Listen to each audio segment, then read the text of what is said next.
I don't care. I was just thinking it might not be as dry in the morning to evening, but you know, whatever you want if it's dry. Today's my last day at Rural Action as an AmeriCorps Farm to School Vista, and I'm heading to Cincinnati after this to interview April at Eden Urban Gardens LLC. So it's really pretty straight shot coming out. Get on the highway, get off the highway. Make sure everything you have is tied down, buckled down. Welcome to the city. Load up your truck, load up your tools, load up your equipment. Have everything you need. Bring it to your location.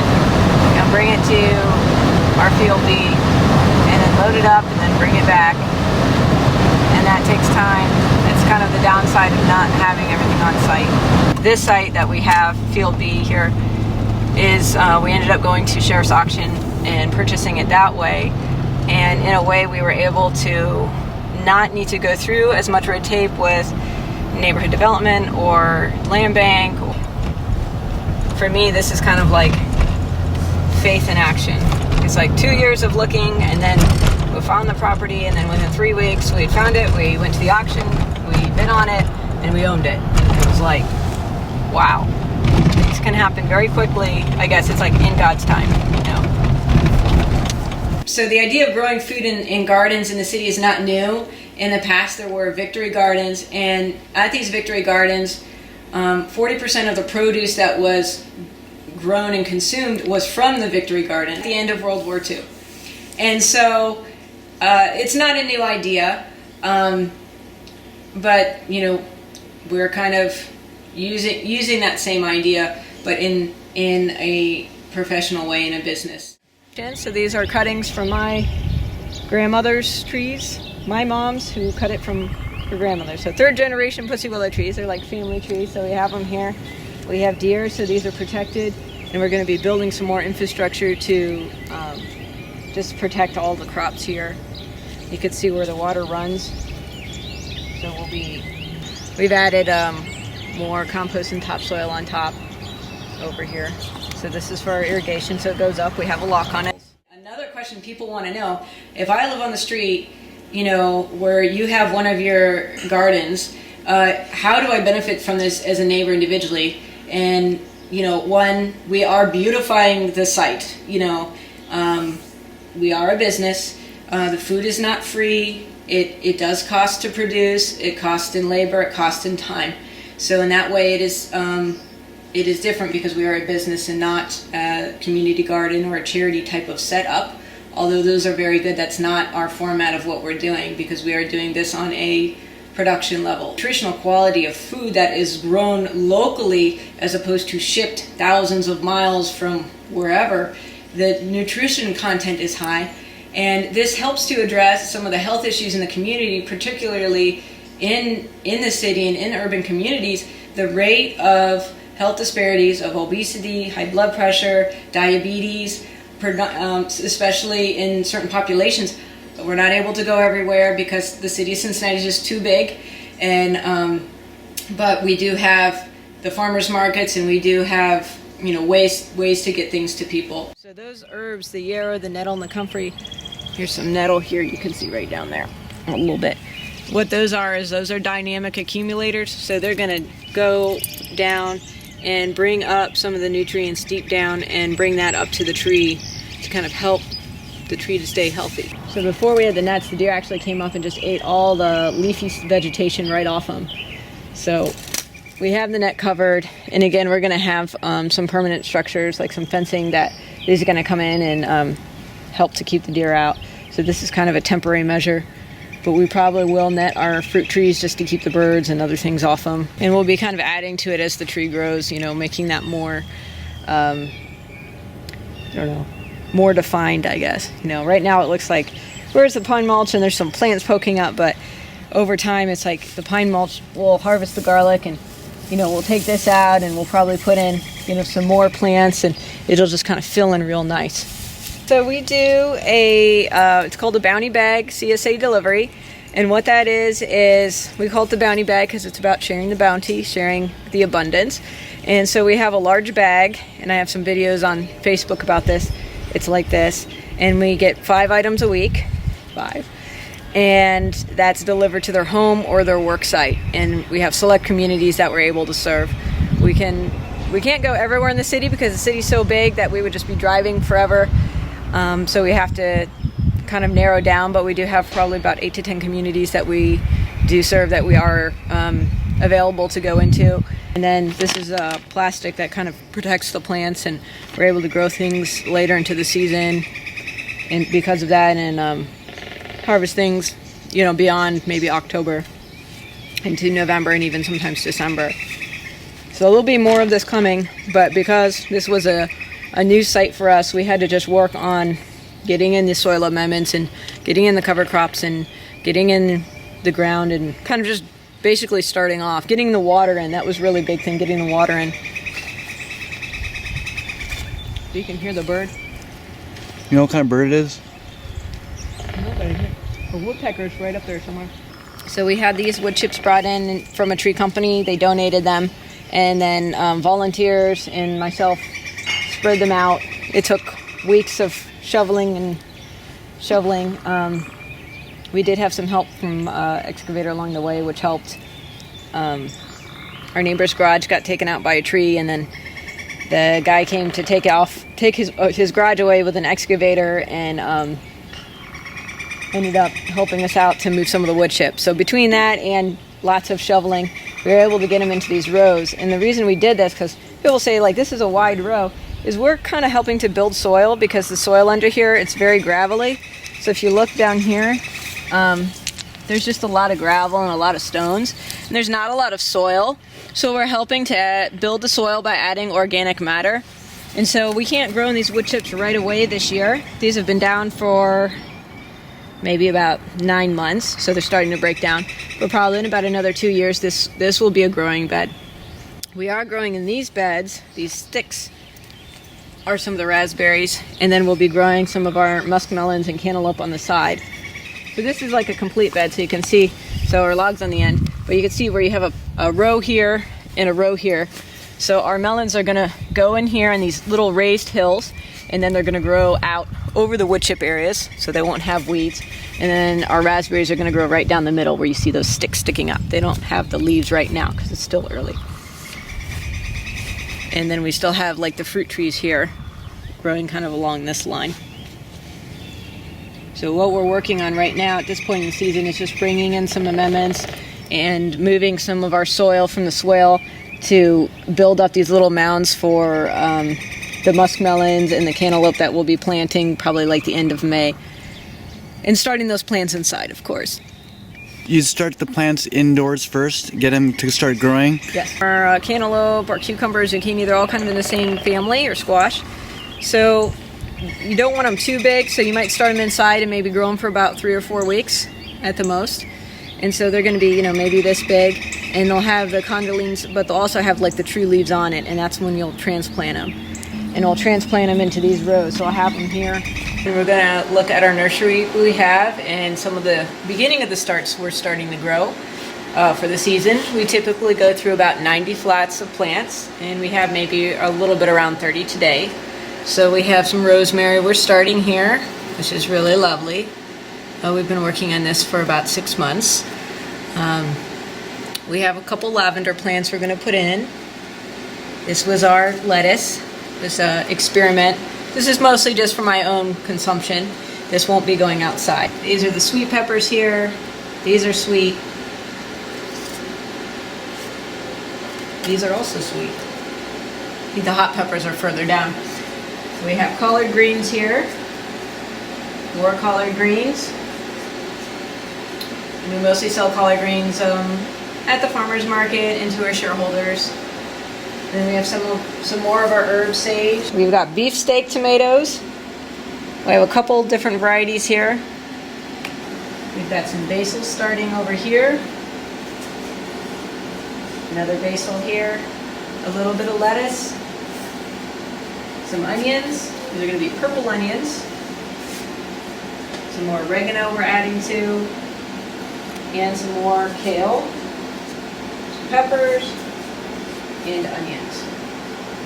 And that's all of our main plants, and then we do a few house plants on the side, people like that. More of our squashes and cucumbers and zucchinis. Later in the season, we'll start those in flats and then we'll transplant those. So you have maybe 2 or 3 rounds of flats coming in, things starting to grow, taking them out, transplanting them out to the field, and then starting other rounds depending on when the crop needs to go in, if it needs a warmer climate, if it's more cold tolerant. So that determines when we're starting it inside, when we're transplanting it outside. This area was, again, very, very wet. We had tried planting just a couple of raspberries and they didn't pull through. It was just too wet and the roots weren't able to get oxygen because there was just not enough pore space for air to flow in. So our solution to this area, because it's getting all the rain coming down, but it's also getting all the water coming from the hillside, is again to build it up for better drainage. So this technique we're using is called hugelkultur.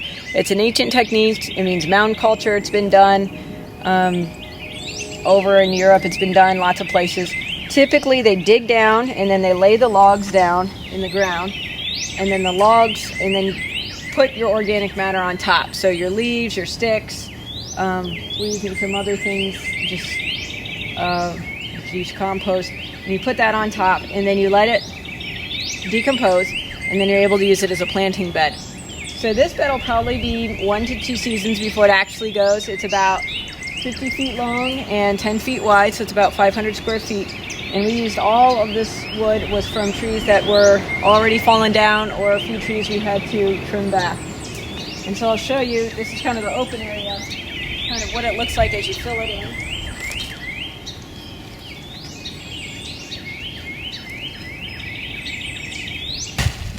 Slide this out. All right, here we go. It's active.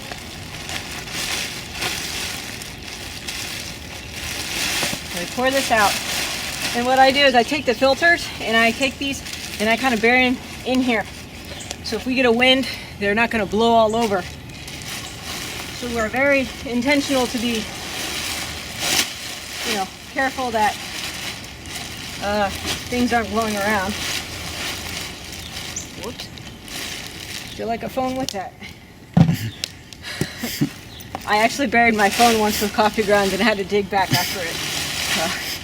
It was a little panicked at the time, but I did find it.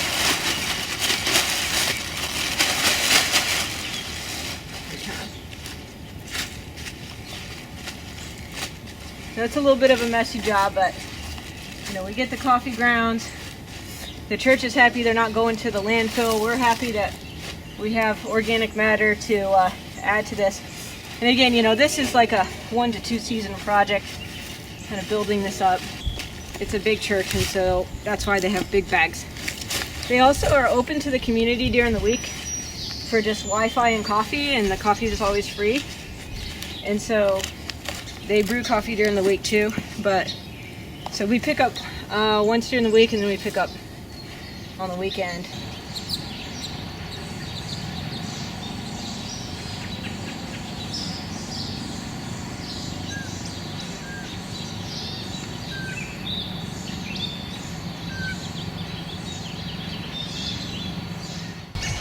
So April has a passion for farming and plants. When I first met her, we did a garden together at our apartment unit that we shared. I was initially a little resistant, but she's really worked very hard, and I think she's doing really well at it, and I support her. So this is our bulk herb order today.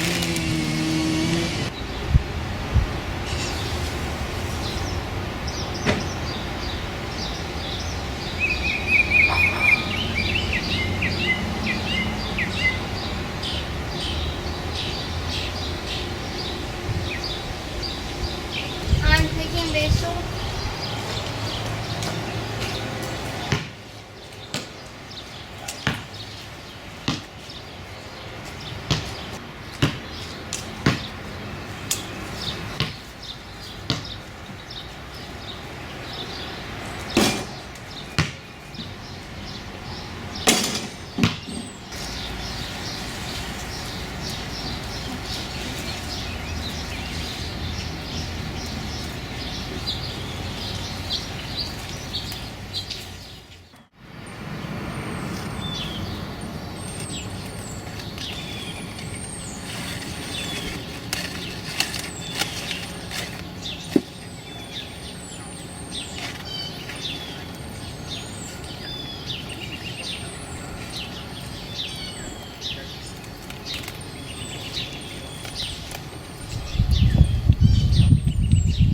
So this is our first succession here. So we reseeded. So this lettuce is growing. The spinach is growing right here. This is from our first succession, this kale over here. And I just covered it up because we decided instead of making it small, we're going to do it big. So this is the kale here. So it's kind of growing in here, you can see right there. So the covers are to try to manage the bugs. Over here is arugula. So if you come closer, you can kind of see that starting to grow there with the grass.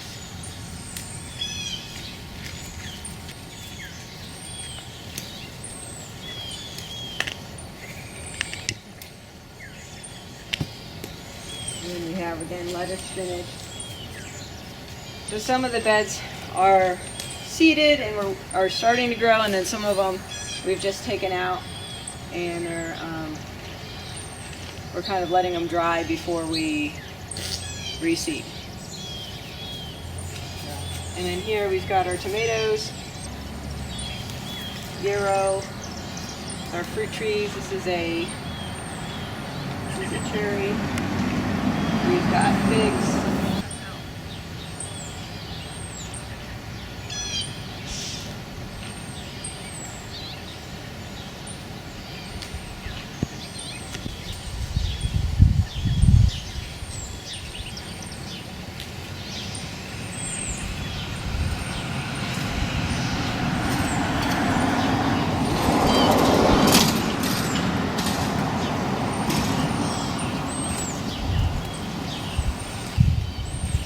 Some of these collards out for market.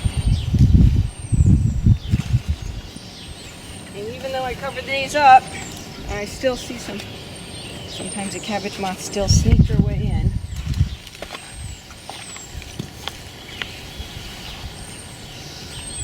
We've got some chard with the collards in here.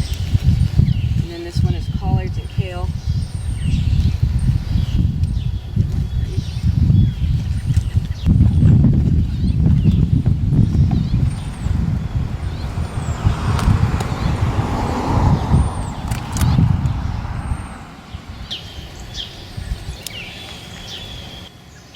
Collard.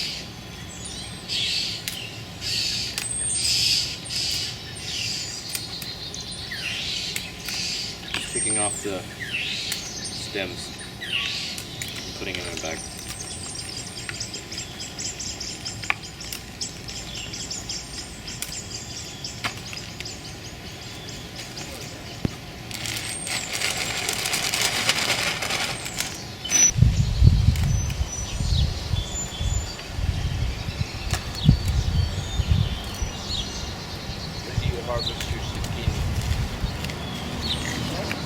We worked on amending the soil, we tilled under the cover crop, we've direct seeded, we've transplanted, a whole lot of work. So this is still a young site. This is 11 months in. Those are the bags, take them all. There you go. So yeah, so a lot of work. It's just a lot of preparation, and it's just ongoing amendments you're adding, and building soil health. That's really important. If you have good soil, you have good plants. We just got organically certified. So that's been a goal for us for a long time, and it's a very extensive process. And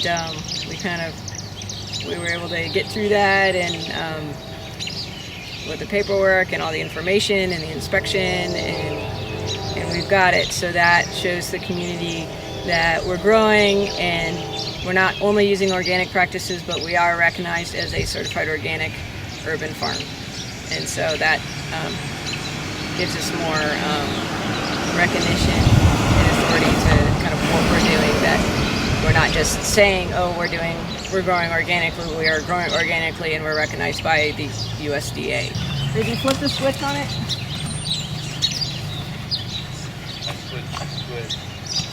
Okay, what about the one on the cover?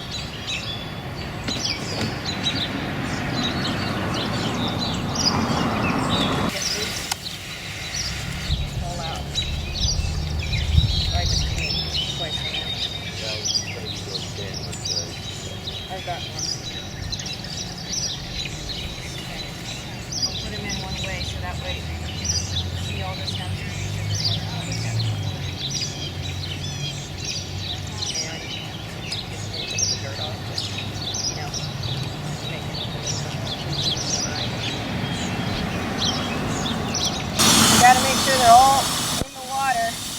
wilt. And if they wilt at the market, then people won't buy them. If there's one wilty leaf, they won't buy them. And then we lose the whole bunch.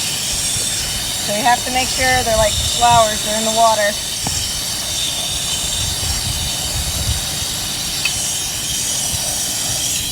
You cool them down with the water a little bit.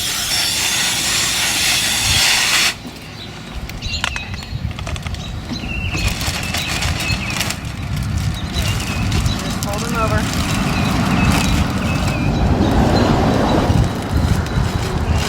In the big cooler. You think we could do more? We are providing kind of a foundational block as a small business that is going to attract the bigger businesses. So one of the things I've really come up with is a lot of people in the community where there is vacant land, as they say, we want houses and we want homeowners to live in these new houses, and that's fantastic. But how are we going to work collectively to bring in the developers to build those new houses and those people that are going to live in those houses as owner-occupied? One of the communities we're in does not have a grocery store, and so that could be a detriment to that community for developers coming in or homeowners. But they might say, hey, you know, we do have Eden Urban Gardens LLC here, so now we do have access for produce that could be available to brought to our homes or brought to our work sites. You know, in these communities, people see that the land is being developed, even if it is kind of one small parcel, and they see that people are investing in the community, and in a way we are like one building block of a foundation that can be built on. And so then another business could come in, maybe a locally owned coffee shop, maybe another locally owned restaurant, and collectively, you know, as small business owners, we begin to have not just one foundation block of Eden Urban Gardens, another foundation block, and eventually these foundation blocks build, and then we will get to the point where the construction companies want to come in and build these new homes, and then people want to come in and buy in them. And so one thing builds on another, you know, and so it's kind of like small is beautiful, and all little small things have an effect. So I like to think of Eden Urban Gardens LLC as like a pebble that you throw in a pond, and you throw that pebble in the pond, and it's a little pebble, and it's a small business, but when you throw it in, what happens is, you know, it has a ripple effect. There was this thing with the triple Gundle, and you went on it, and they would twirl you around this thing, and at the full spot, you drop like maybe 8 or 9 feet, and you like slide around back and forth. I also went to the Grand Canyon. Yeah, that was a couple years ago. That's pretty fun. You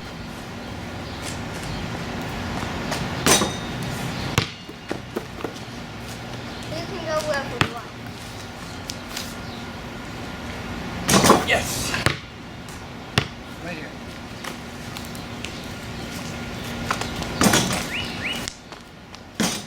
Dang. Not that hard. All right, fine. You want a challenge? I'll give you a challenge. Okay. Rebound. They got one really close to that.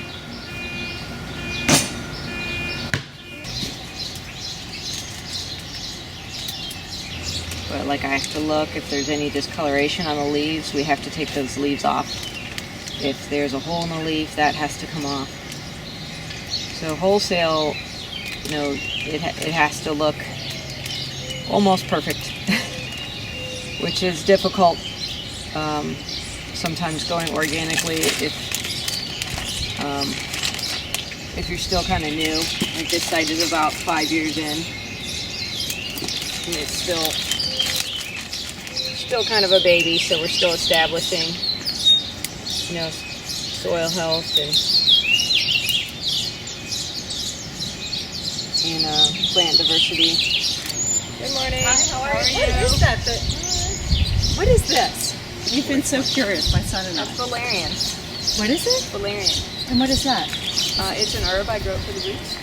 Oh, and you cook with it, or what? It's an herb. It's used medicinally. It's like nature's growing them. You have to sell a lot. This is like how I'm supporting my family. So Yeah. Yeah, for sure. we have to sell a lot, and we have to sell it when we can. Right. But Right. yeah, so this is all. Most of these are all permanent crops. So we've got herbs in between, annuals like basil.